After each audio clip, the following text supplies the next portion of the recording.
Afternoon, everybody, and happy Wednesday. Let's give a little bit of time for the people to come in out of the waiting room and get in, and then I'll get started. I hope everybody that's joining us is warm and safe, and obviously you must have power, so that's a good thing. It's been kind of a wild week, I think. So I live down here in South Texas, and we're not quite used to this kind of weather, nor are we used to losing our power. So it's been exciting. We have some really great presenters today, so I'm going to go ahead and get started so that we don't cut into any of their time. So welcome to Textile Talks. We are honored to bring you free and inspiring programming. We respectfully ask that you be courteous as you engage with speakers, moderators, and other participants. Please use the Q&A down at the bottom for questions, the chat box for greetings. I'm seeing lots of those already. And then the survey for comments and ways we can improve. If you prefer not to see notifications from the chat, you can click on the chat button to toggle them on or off. So Q&A, if you have questions, chat just the way people are using it right now. It's fun to see all the places people are coming from. But right now I'm going to turn it over to Emily Schlemowitz from the Wisconsin Museum of Quilts and Fiber Arts. Thank you, Emily, and here you go. Thank you so much, Karen. I'm going to share my screen.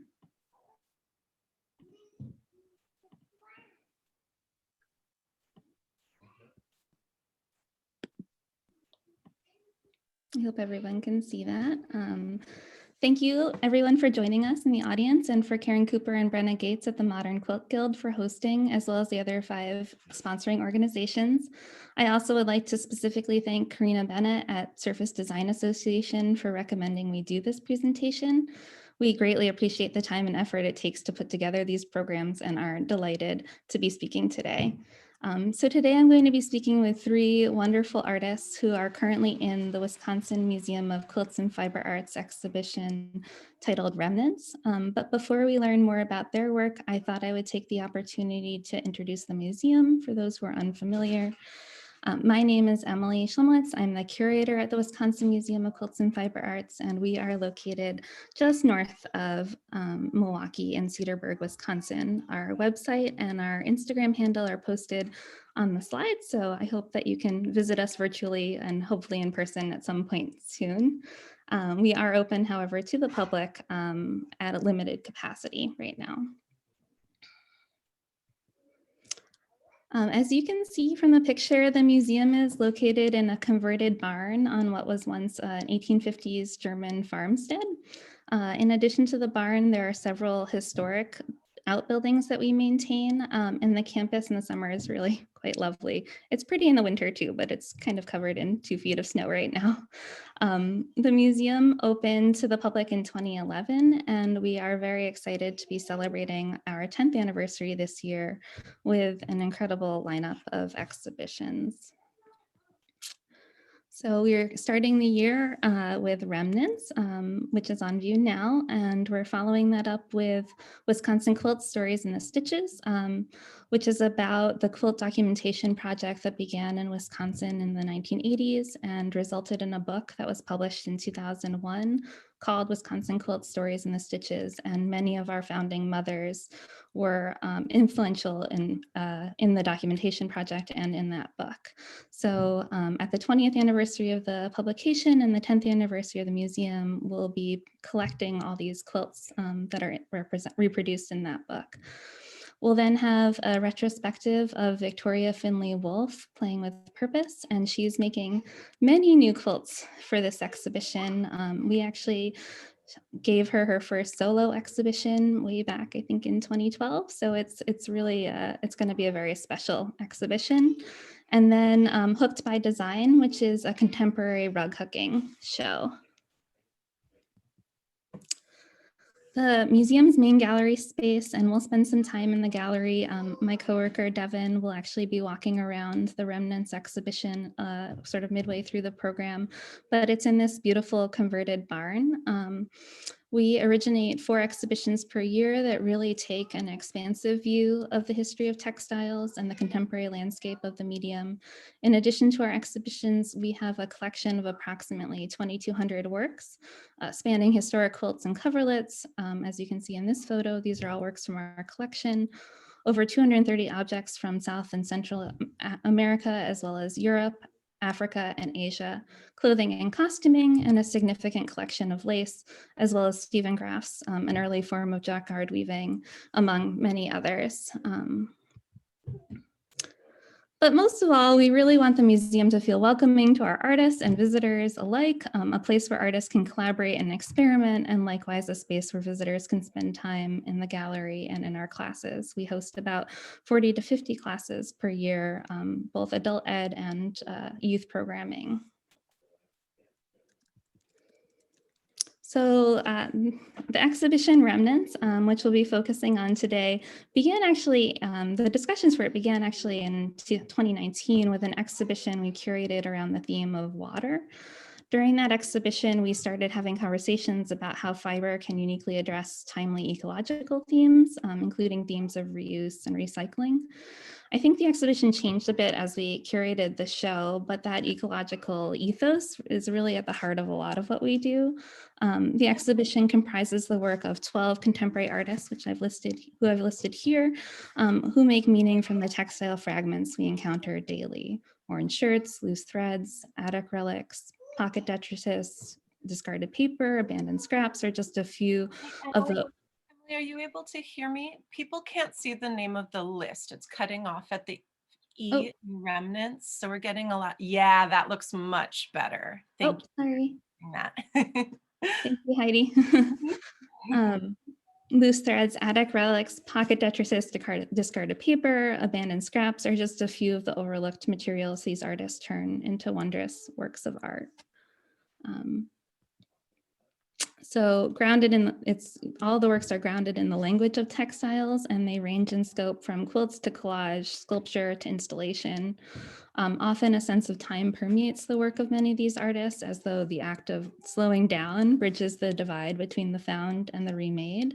The artists in the exhibit treat leftover fabrics as places of memory, pieces of identity, articles of collaboration, and sites of intervention and imagination.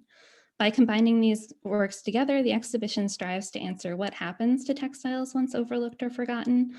Moreover, the idea of remnants as a form of resilience is a big theme, and I know Sylvan will be talking a lot about that. And this idea of kind of making do, of mending, of recasting seems to be ever more potent and hopeful at a time that, during this time. Emily, I'm so sorry to interrupt again. The captions at the bottom weren't showing. I wonder if maybe there's a different way to display the slideshow, because it's been getting cut off both at the bottom and the top. Can you guys see it now? Yeah, now we can see the bottom. Thank you. Apologies. Is that better? Yes.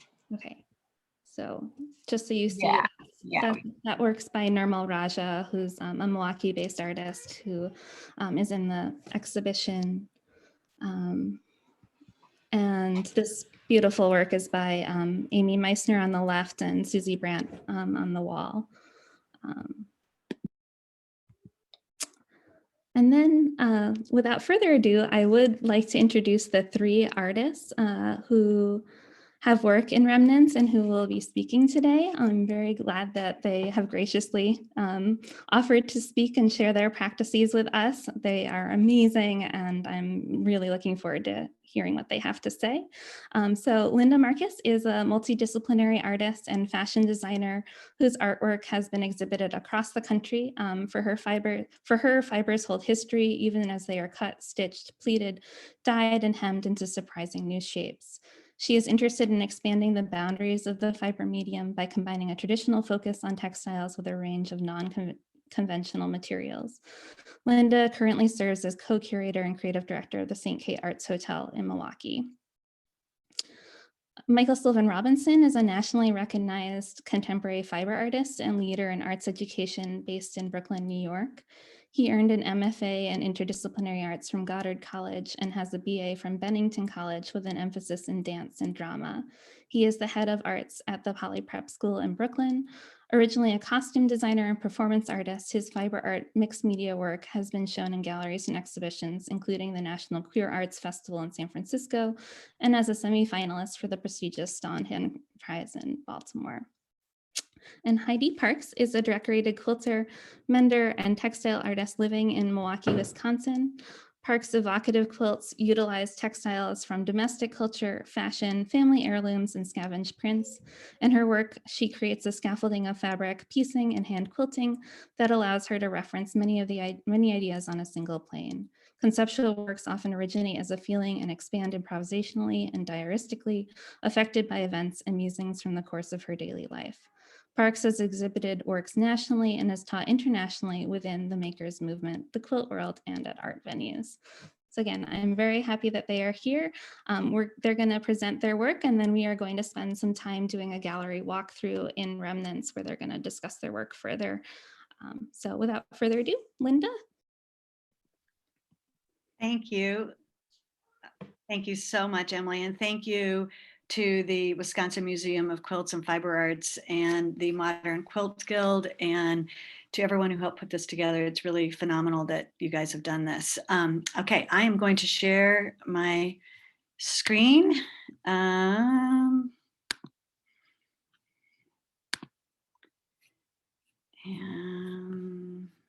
everyone can see that, I'm assuming. My name is Linda Marcus again. This is my Instagram and my website. My Instagram tends to be more updated than my website, so bear with me on that. I'm attracted to fiber for many, many reasons. I look at fiber obviously for its tactile nature and also its utility with my background in fashion design. I look at fiber as my collaborator. And so I often like to work in concert with it, but also I end up fighting with it too by knotting, pulling, twisting, weaving, cutting, and kind of converting it into something that I want. The 3 pieces that are in the show have a lot to do with grief and loss and change. This is a piece called Blue Nights. It is made of sheets, velvet drapes, old sweaters, and pants. And the idea behind this is based on a book by Joan Didion, who of the same name. And it's about her loss of her daughter. And I made this during the pandemic because I felt like we were all kind of in our homes all the time. And the things that used to bring me comfort, which are, you know, my bed and these fibers that were comforting, my sweaters and things, ended up feeling confining because of the pandemic.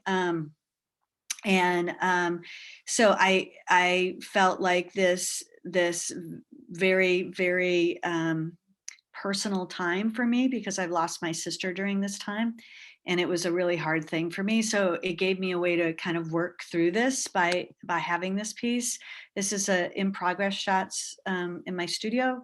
I hand dyed all the cording and the other fibers that were used and the velvet. And this is another piece called Cuffed. It's also kind of about change and loss. It's made of men's and women's work shirts, basically the kind that you wear the French cuffs with. And it is about the changing nature of life and the paths you might take, and the fact that there's never really something that's for sure.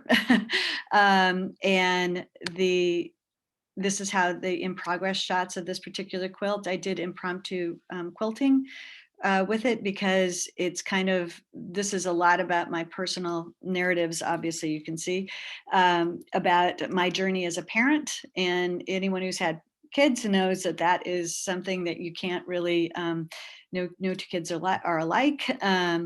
And I'm not sure you can see it in these shots, but a portion of it has some artificial gray hair, because obviously when you're going on these journeys, they're hard work and you age a little bit. This is another piece called My Appearance Allows Me to Be in This Space.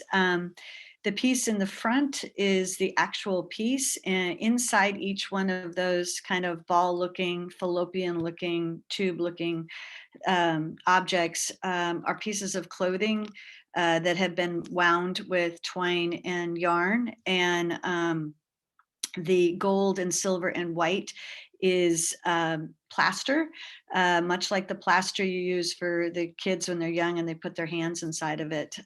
So it's kind of encasing memories of the person who used to wear those clothings. These are pieces of clothing that have been stained and really don't have a whole lot of use, but yet contain very precious memories for me.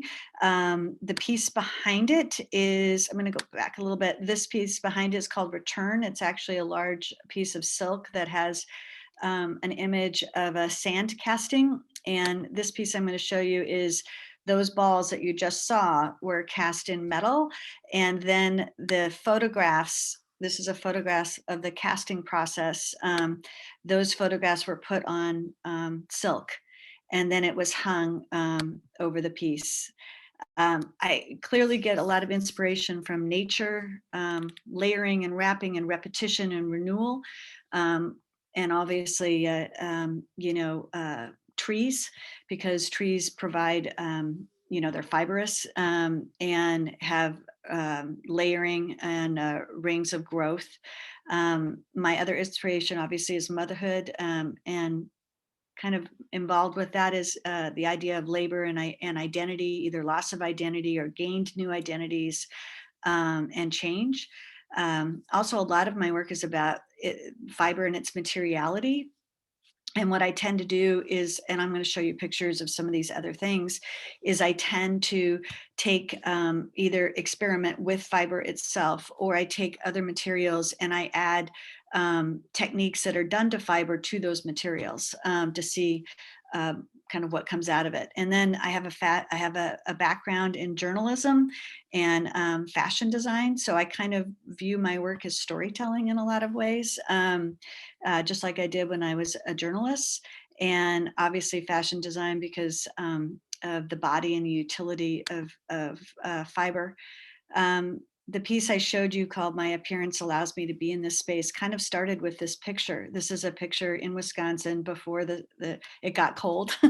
And you can see that we've wrapped, or someone has wrapped these trees up just to protect them. And so that idea of wrapping and layering and protecting, kind of mummifying things, was really interesting to me. And as my children left and as people left my life, I had these remnants of their lives that still smelled like them, and if you laid the pants down, it looked like the legs that were still inside of them.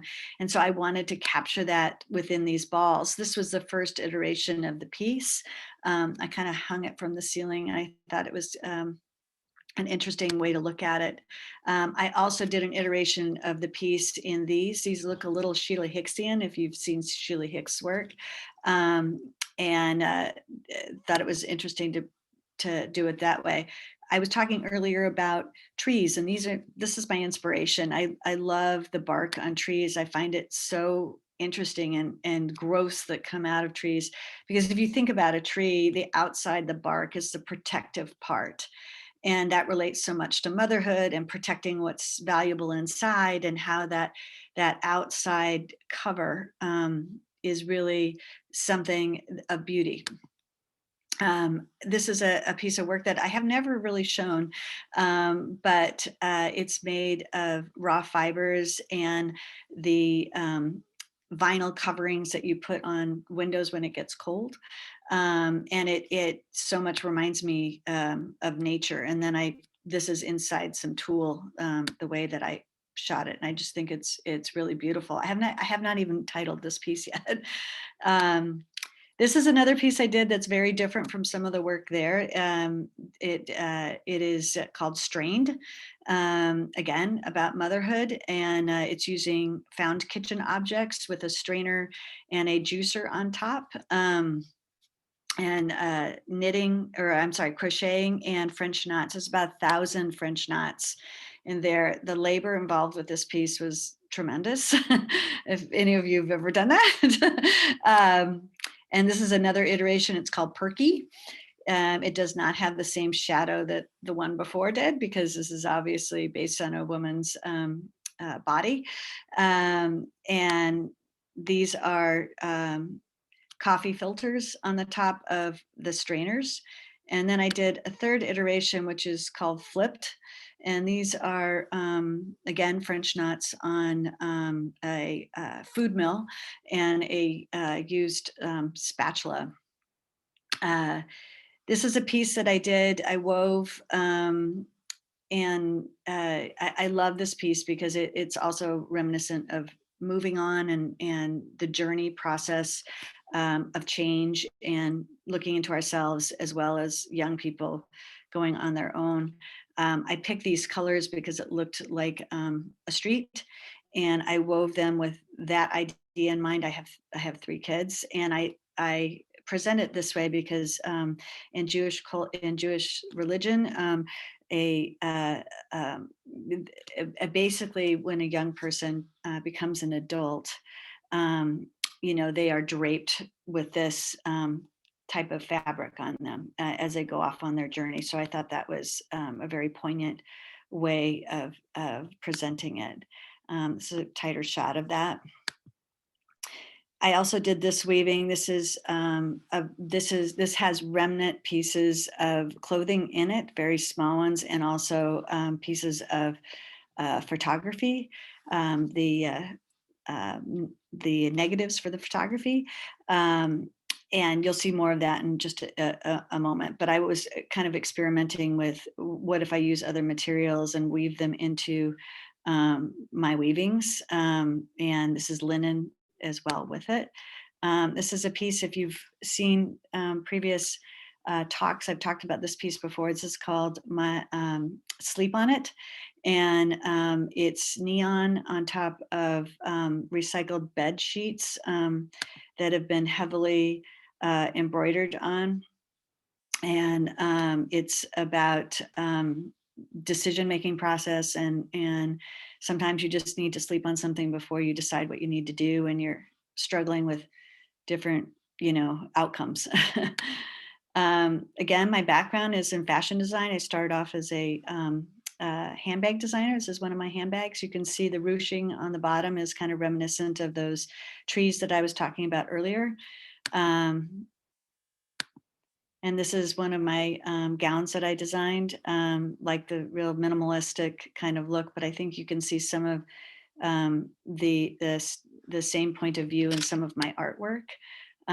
This is a piece I did called Eject.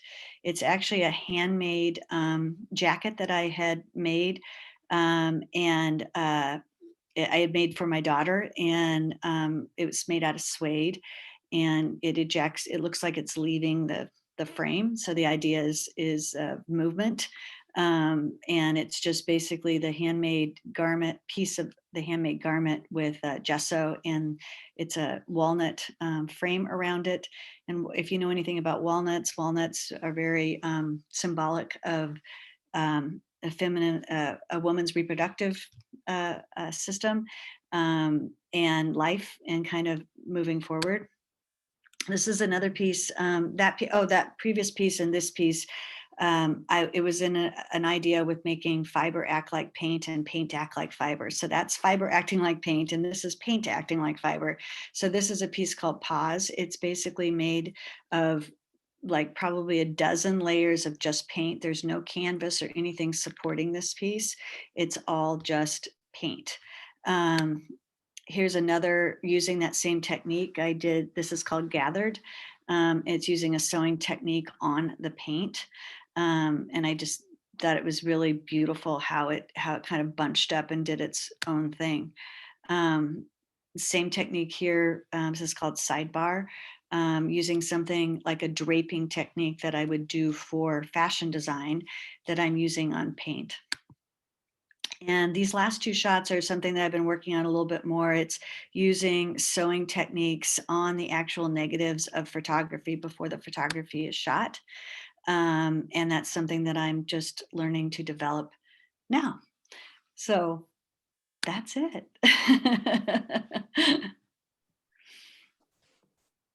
Thank you so much, Linda. That's such Thanks. beautiful work. So now we're going to have Sylvan go.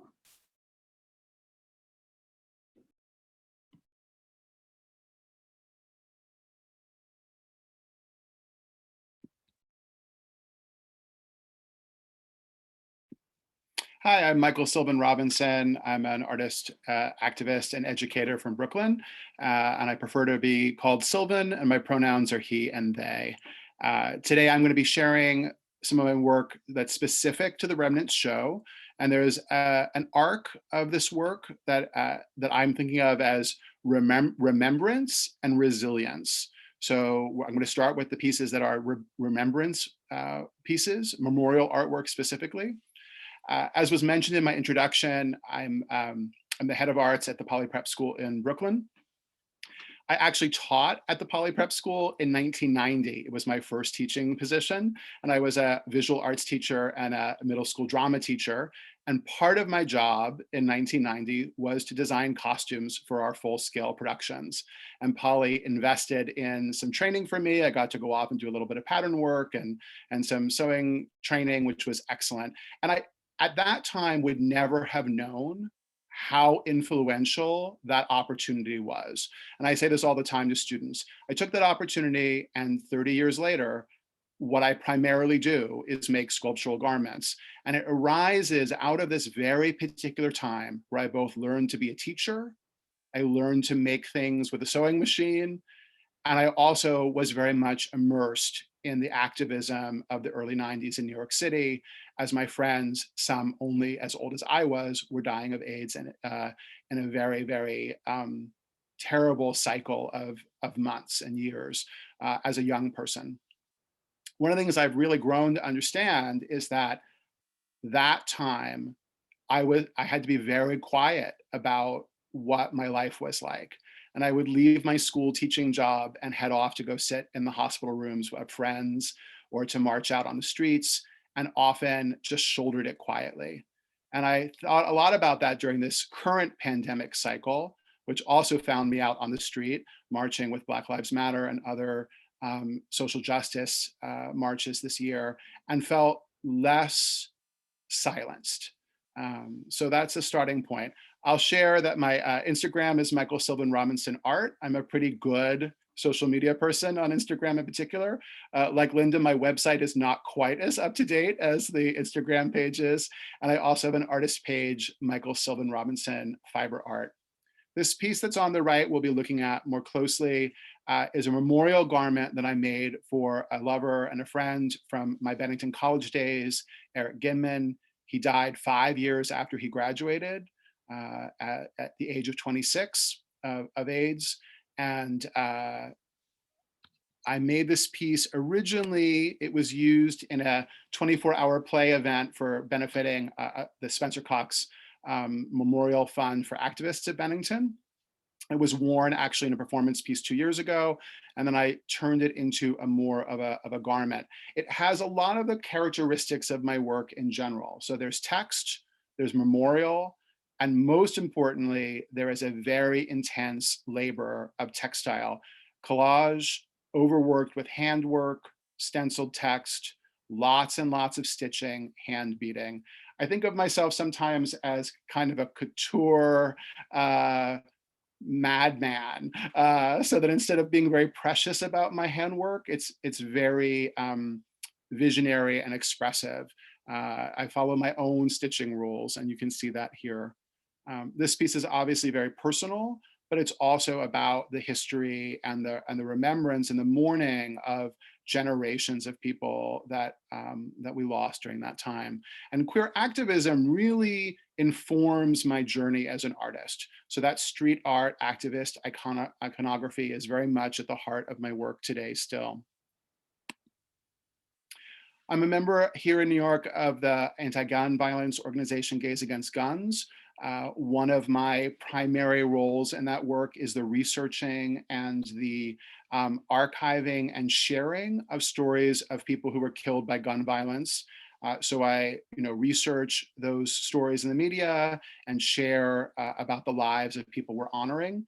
One of the areas that we often focus on are transgender victims of gun violence, as they're often misrepresented in reports and accounts, misgendered or dead named, which impacts our understanding of how gun violence is directly affecting them.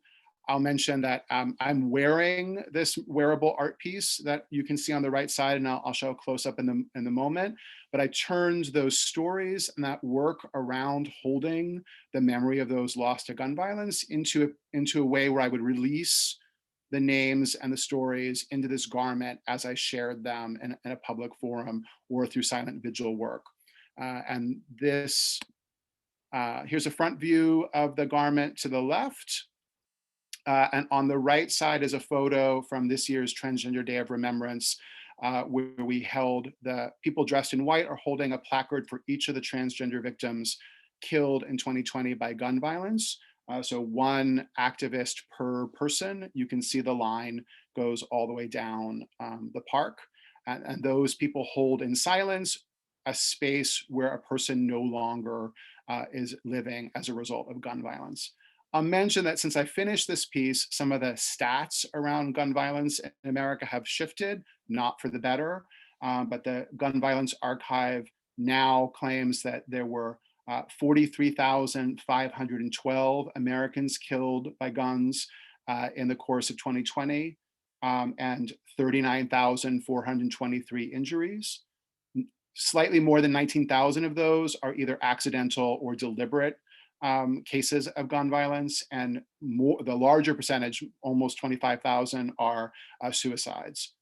We had 611 mass shootings over the course of 2020, and 298 children were killed under 11 years old, and slightly more than 1,000 teens. So this work is really a lot to hold. And I think that for me, this work, the way that art helps me stay in this work is by holding on. You'll see in this piece that lots and lots of small pieces of fabric have been lovingly stitched together over the course of the year as I held these stories with honor and respect, and worked with other activists to try to bring some change to gun violence in America. I'll mention that I had stitched Breonna Taylor's name onto this garment many months before media really picked up on what had happened to her. Obviously, the pandemic really impacted how those lost in March and April and the early end of the pandemic, as we know, impacted grieving, impacted community, impacted all aspects of life. And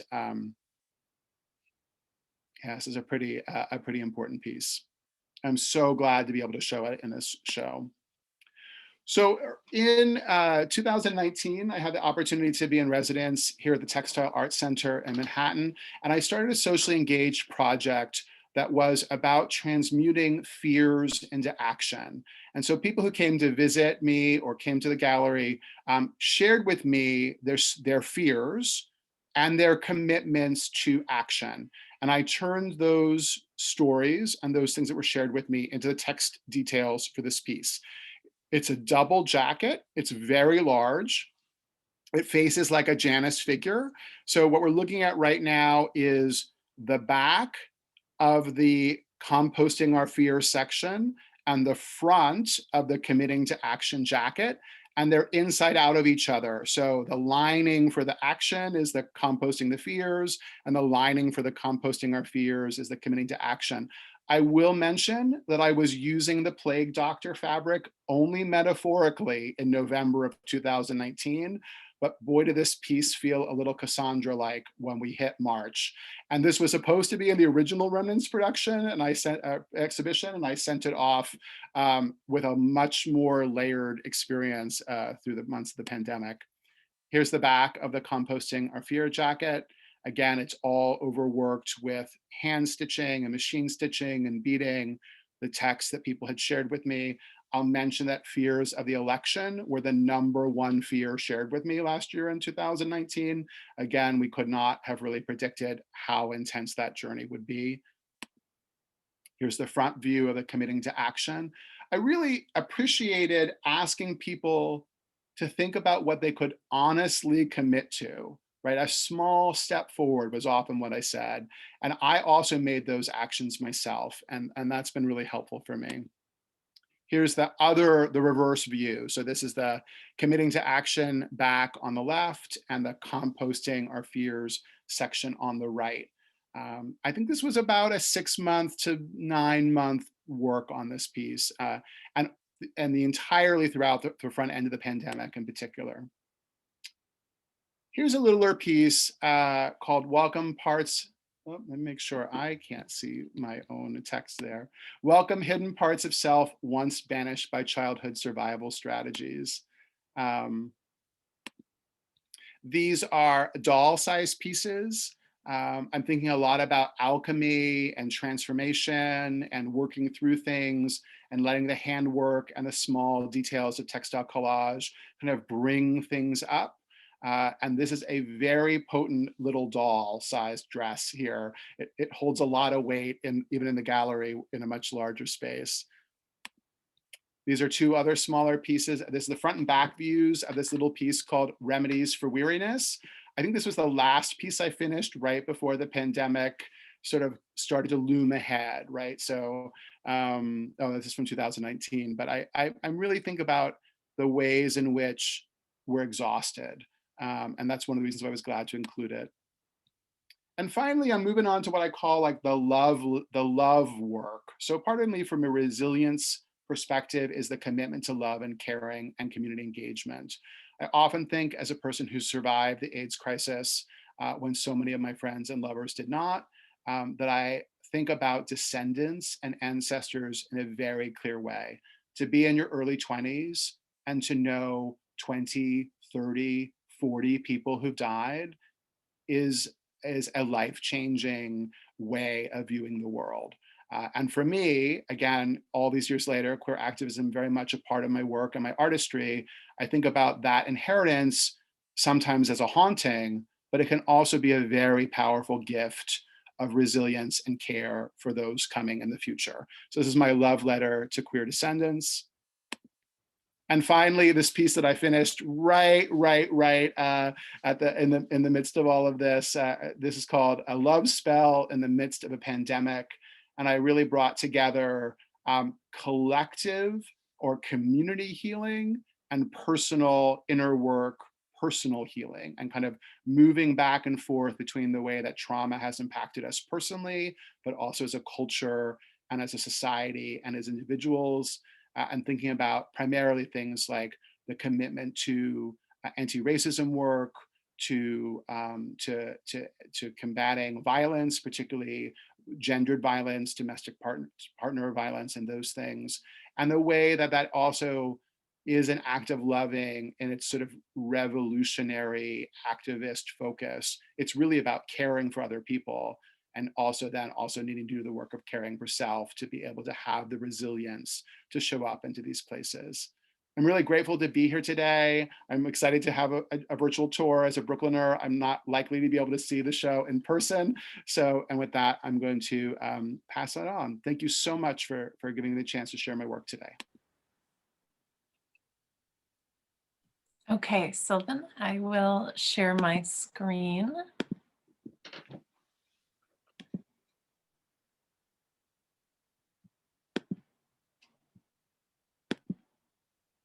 Okay, so this is the piece that I have in the show, and I am planning to really just focus my conversation with you today on this piece alone. It is 8 feet square, and it's a quilt that I began when I was traveling. I had been I've made a lot of work in the last few years about longing. And I had been longing to travel to India for about 6 years because my very good friend, Indu Aurora, and also she's my yoga instructor and I'm a certified yoga teacher and yoga therapist as well. She led a tour group to India, and for various circumstances, I couldn't go. And then finally I was able to travel with her in 2019. So I began the quilt while I was traveling. There's a diary element of keeping track of my time while I was there, and in particular, collaborating with my circumstances. So beginning the quilt, especially in this top left area, working with small pieces that I was appliquing onto a base piece of muslin that I was able to have elbow room to work on. And also, I'm very interested in remnants as evidence. So evidence that I was there. A lot of times when we're traveling, we take pictures and that's our proof that we were there. And I thought, how can I show that with textiles and to create those memories and that evidence? So I also needed to sew myself some different types of clothes to travel to India, to just be polite and appropriate when walking around. So here I am making a shirt for myself that had sleeves that would be cool, but also modest enough to be out and about. So I sewed this shirt by hand on the airplane, and here it is finished. And then when I got to our connecting airport, I love the way that this food has the very similar look to the very small pieces of applique. I had packed some small gifted packets of fabric that were either natural dye, as you can see I'd already sewn, or a small packet that my friend from the Quilt Museum, Takako Wilden, she had purchased them for me in Japan.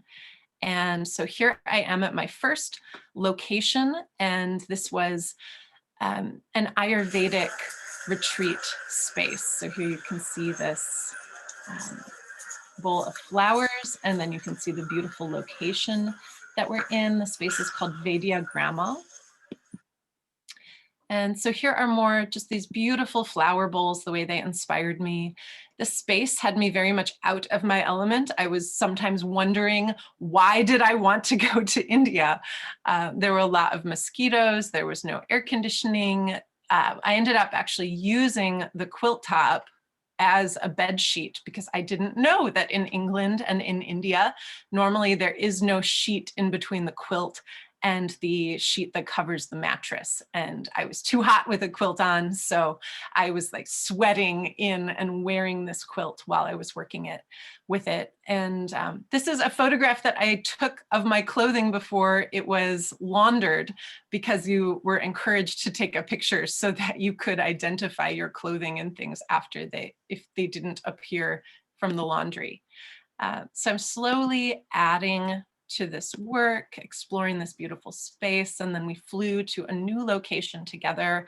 My favorite scissors that I had purchased when I was in Seoul in 2015 got confiscated at the airport. So I made a little memory embroidery of them. That's what inspired me to start doing embroidery on the quilt top. Here I am looking out the window and kind of noticing how many swimming pools there are, seeing my very different circumstances in this new location. So here you can see just a little bit of the temple to Lakshmi that we were at in this location.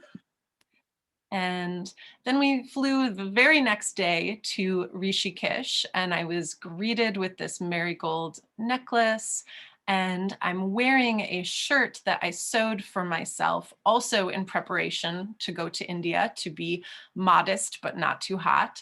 And there are scraps of, this was originally a dress that a friend gave to me instead of giving to Goodwill. And then I turned the skirt part of the dress into a shirt. And then some of the scraps of this shirt are in the quilt for Remnants. So it's part of the history. At the airport, I bought this incredible all hand embroidered sari. This was the scarf that my teacher Indu gave to all of us students as we were traveling. that I did not cut up and put into the quilt, but I'm just continuing. I had a really powerful moment of remembering this fan that I brought with me that was inherited by my great-grandmother. So there are a lot of fan images that I appliqued into the quilt. Here I am with Indu, my teacher, the person who brought me there. This is a sewing machine that I saw when we went to the confluence of rivers, and even just the bright, beautiful colors that are here at the start of the Ganges River were so striking. And this is the end of the tour group. And then I went to travel with my friend Jyotika, who I knew from college. So when I got off the airport at Mumbai, I was a little less protected, I think, when I was traveling and visiting a local instead of with this tour group. So I took a taxi all by myself to Jyotika's home, which is in Mumbai. And for my hour and 40-minute taxi ride, I paid the same amount of money that it cost to get a beer at a restaurant in Mumbai. And that to me was really surprising, to be near that discrepancy of money instead of experiencing it from afar the way that I usually do as a consumer buying things here in America. I also used some Kantha style embroidery to depict this moment where the traffic was so awful. And I realized, oh, there's a moment when it switches from 2 lanes going north to 1 lane going north, and hiding little memories and bits like that into the quilt was really interesting to me. My friend Jyotika took me to a space where they do natural dye printing in a way that has been passed down for many generations. They let the fabric dry in the sun. And so these are the 3 places where they usually dry the fabric, and they have to pay some boys to protect the fabric from the goats that also live on the roof in Mumbai. And it was just really amazing to be able to see that and then try to think about how I might depict and translate that memory. So here I am with the owners of the shop. And here is the bag that my fabric that I purchased was in. So you can see their business is called Prachin, and they have their website on this bag that then became part of the quilt. I also have some of the bags from Indu's business called Yog Sadhana, as well as some scraps of Kantha quilts that are part of what had inspired me to want to go and travel there. These are the hand-printed fabrics that I bought that were discounted because they were remnants. So they were making scarves like the scarf that I'm wearing now. And when they had extra bits of fabric, they sold them to me to be able to incorporate into the quilt. Here I am wearing some of the scarves that I bought while I was there. So here I am at the Quilt Museum. And then here I am with some of the other scarves that I'm not cutting up, but that are very precious to me from the trip. We took these photos with permission that we just walking down the street, you could see people mending clothing outside. And it was really exciting to see that interaction and to try to think of how could I add that experience. Here's another shirt that I made to be able to go and travel there. And there was this contraction of space, of quarters being tight, that I wanted to express in the quilt as well. So adding more and more things into the surface of the quilt beyond what I normally would. Here's my friend Jyotika, again, looking at just the way that food is served. Here I am with Jyotika's mom she taught me how to try on the saris that I bought.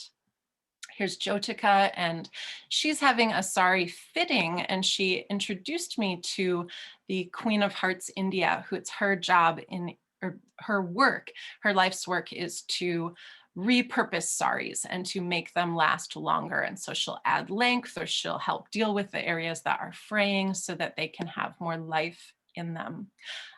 This is a piece that's in the quilt where I got to do some block printing in a museum that I got to go to there. And it was an open air museum. So there's, for example, an oil painting of Abraham Lincoln on the walls and fans, because it was just such a different circumstance to be in, and trying to document that experience. These are also salvaged bits of saris that are very expensive antiques, and I was able to purchase 2 examples of that work and add bits of them to the quilt. I also have, for example, a label from clothing that I bought, bags that things were sold in while I was there. Here I am, hot and exhausted, but buying fabric that was new fabric that I was very excited about.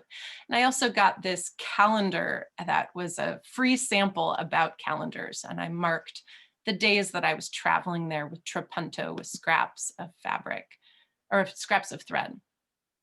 By the time I left, my lungs were bothering me a lot, and I, for the first time, became more aware of the way that my iPhone shows me the air quality rating, and I started to look more at, wow, the air quality is not the same in India and America, and what are some of the reasons for that? And many reasons that are perhaps because of America and because of the industry and things that we don't make here, but that we do buy and stream in from India. So I embroidered these lungs that represented how my lungs felt raw from the air pollution. And, oh, and this is, you can see my little tennis racket shirt right here, that remnant. Here I am flying home, doing some more applique, and happy to be home, and I just continued to add to the quilt. I also paused and worked on my collaboration with Joe Cunningham that we'll see in the tour. I planned this retreat and then it was canceled obviously later, but I used this quilt top as a photo for that. And when I was home, that's me babysitting my brother's dog, I was able to spread out and just lay things out in a different way and show off my ability to have more space while I was working at home. And then when I quilted the quilt, it was during the week of the pandemic, or my first week of quarantine. And Emily called me up and said, we have to postpone the Remnants show. And I said, I'm still gonna quilt it this week. That's the only thing I have the strength to do right now when so much is being canceled. So I continued to work on this and found a lot of peace in it, and really became more observant of the way that my personal space bubble had contracted when I was in India and then expanded to a size that I had never had 6 feet of personal space before, but I had that when I quilted this quilt. So it made me think a lot about a teaching that my teacher Indu shared with me years ago when I was her student, about a breath having 4 parts: the inhale, the pause to transition, the exhale, and again, the pause to transition. And that felt like a really appropriate title for this quilt, of acknowledging that expansion and contraction of personal space that happened during this time, of documenting the different things that were happening in my world and my life, and just processing that more global aspect of how do my footprints and my remnants echo on the other side of the world, and how can I be more conscientious about that? That work inspired this piece that I made during the pandemic. I began it in April. I'm also doing some diaristic work right now that is connected to an art servancy residency that I'm doing here in Milwaukee, and this is an in-progress piece from that. As well as I've been tracking walks that I take at Lake Park, where I'm doing the artist residency. So these are some details and ways to connect to me. I have a monthly newsletter, and I am very active. I love Instagram, so you can always find me at heidi.parks.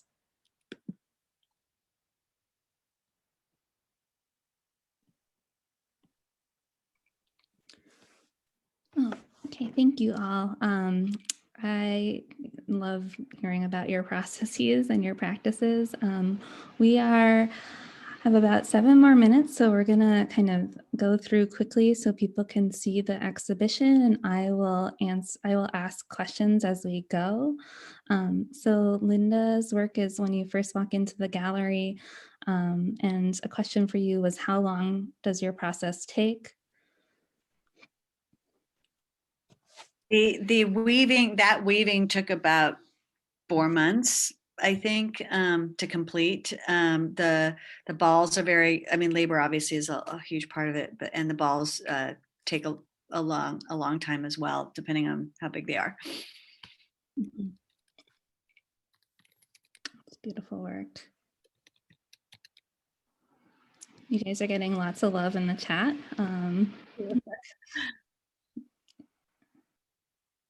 I love seeing your work up close because it's so detailed. There's so much work that goes into it. I purposely left it raw looking, like the edges raw and all of that, because that's kind of how I was feeling. So there's a little bit of a, you know, kind of a messiness to it, but it's a messy time. And would it be possible to spotlight the video? Is everyone seeing that large? Yes. Yes.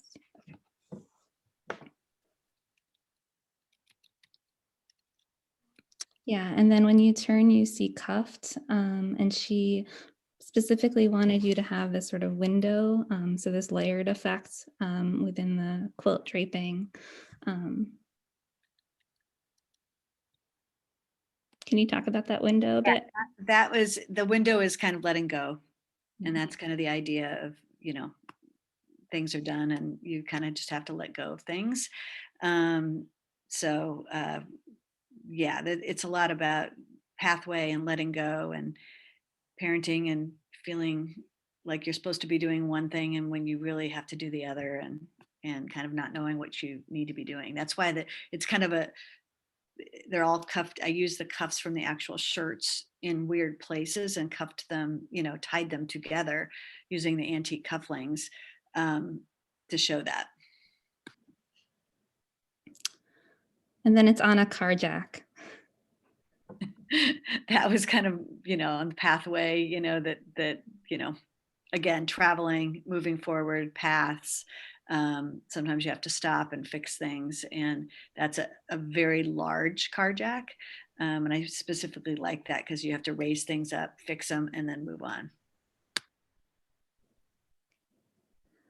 Okay, and then maybe we'll pan over to the left.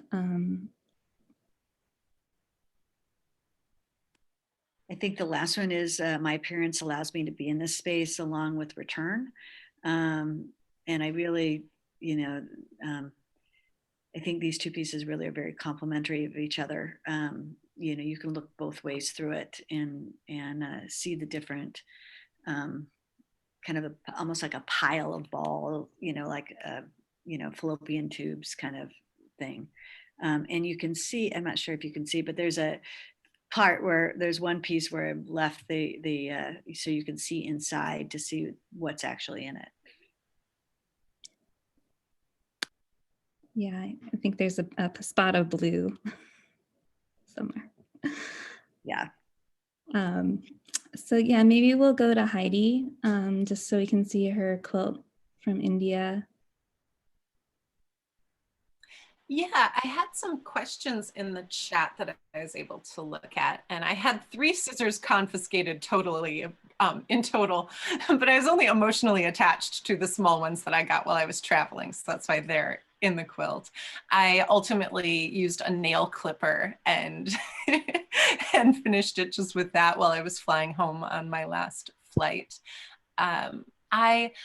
What I had planned in advance that I would use that fabric as a base. I thought, how else will I keep it flat and keep everything else organized? So I knew that I wanted to start with that big base and that I brought a very small embroidery hoop with me. And I knew a lot of the applique would fit just within that small embroidery hoop so that I wasn't bothering people with my elbows when I was sewing next to them on the airplane and other places. I generally love to sew on the airplane and mend things. And especially, you know, I'm used to going to QuiltCon this week, and I always love sewing on my way to QuiltCon on the airplane. But yeah, they had an amazing initiative in India at the time I was there on getting rid of single-use plastics. So they were just leap yards beyond what America is doing with them right now. So you can see right there, actually, there's a tea bag and an orange bag just a little to the left and down. Yep, there you go. See, that's a tea bag that was made out of fabric that I got sort of musty on my way back home, but I eventually got it out. And you can see some of the block prints that are there. Also fabric that was given to me by Queen of Hearts India. That transparent pink silk and some of the other pieces were gifted to me from her scrap bin, especially that long skinny piece of pink silk. And then all those little packets of trapunto were me thinking about things getting packed in and like, where does the waste go? So yeah, fingernail clipper is really helpful.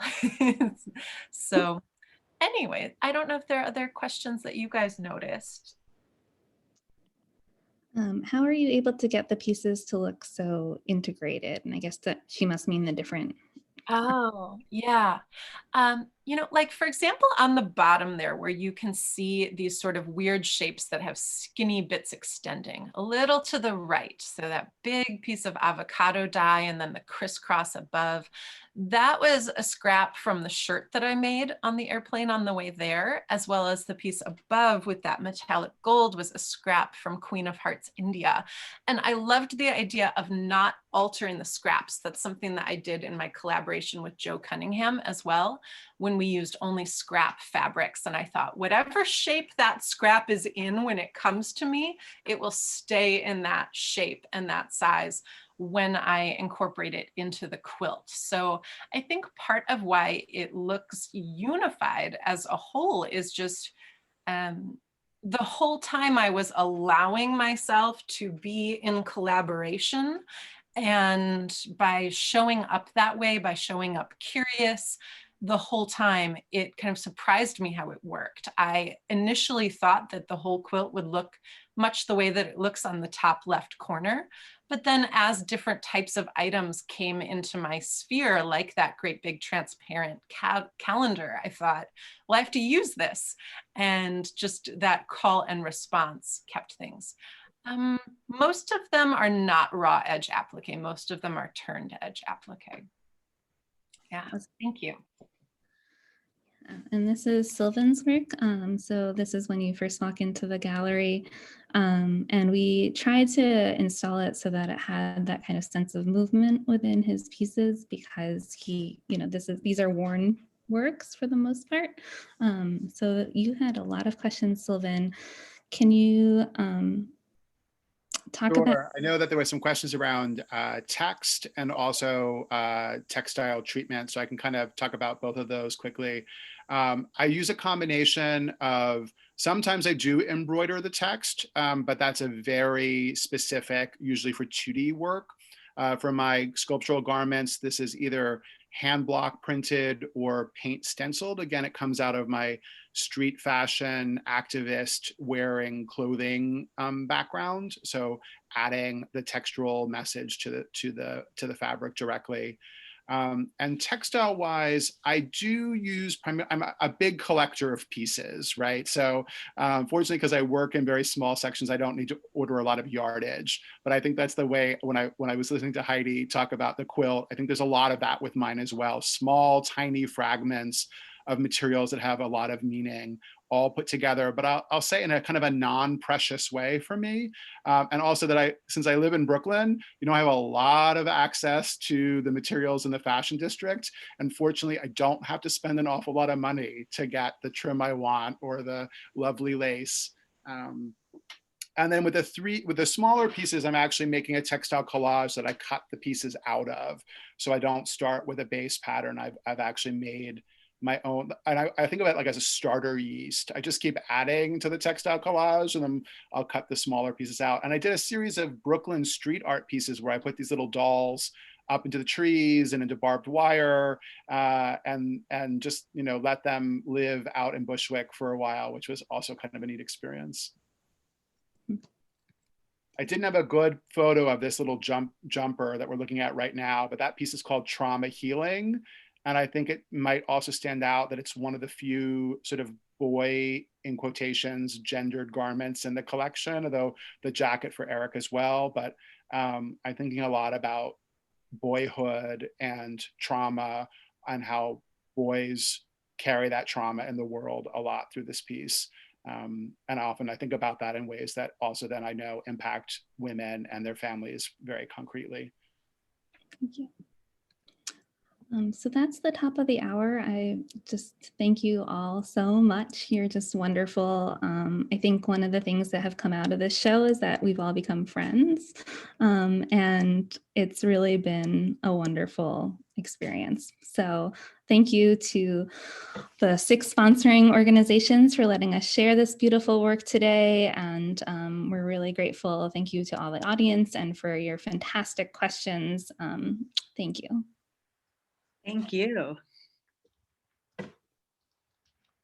Thank you very much. I just have one little slide I want to share real quick with everybody. I hope you can see that. And I just wanted to say thank you to our sponsors and thank you to all of you, but these are the sponsors that make this event possible every week. So thank you to everybody for being part of this today.